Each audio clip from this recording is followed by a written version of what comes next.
Who'd have thought an independent film where the killer is wearing a Williams Shatner mask would go down as one of the greatest horror films of all time?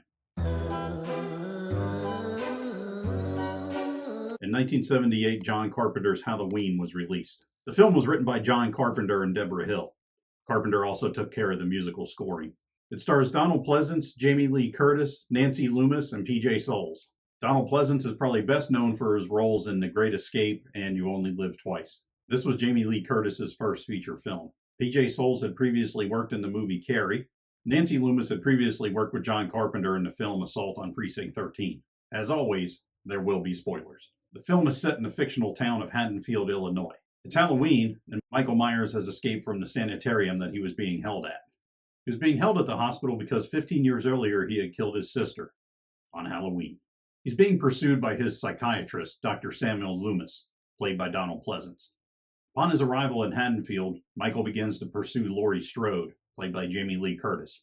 Laurie is set up to do some solo babysitting on Halloween night while her friends play around, and Michael begins to start cutting through her friends to get to her.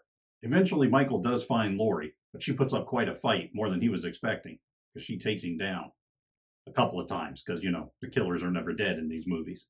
Thankfully, Dr. Loomis is fairly close behind, and he's able to shoot Michael off the balcony of the second floor of the house that Laurie's in. But upon further examination, Michael is nowhere to be found after being shot off the balcony. As far as horror movies goes, this always falls under the slasher category, but to me, that doesn't really make any sense because I think of all the slasher films, this one probably has the least amount of blood effects in it. There's hardly any, really, if you go back and watch the movie. There's some terrifying moments, a lot of tension, a lot of implied violence with knife sticky and stuff like that, but you don't really see a whole lot of blood, which I don't have a problem with. I'm okay with that. Also, this is probably the first final girl movie. You have Laurie Strode, aka Jamie Lee Curtis, fights it out with Michael and survives to go on to the sequels. For a low-budget movie, this is shot really well.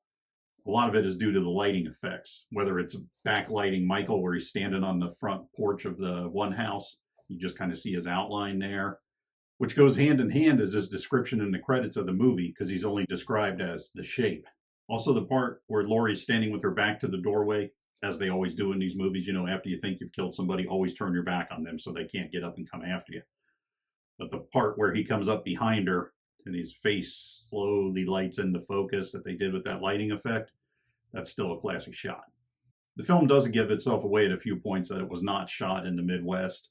One being there's a few long shots where you can kind of see some palm trees in the background, which is, it's minor picking on stuff. Apparently they brought in leaves to have spread around so it looked like it was, fall. Probably the biggest giveaway that the movie was filmed in Southern California and not the Midwest is a part that some people would completely miss out on. And that's when Annie goes out to do the laundry in the detached garage and the washer and dryer are out there.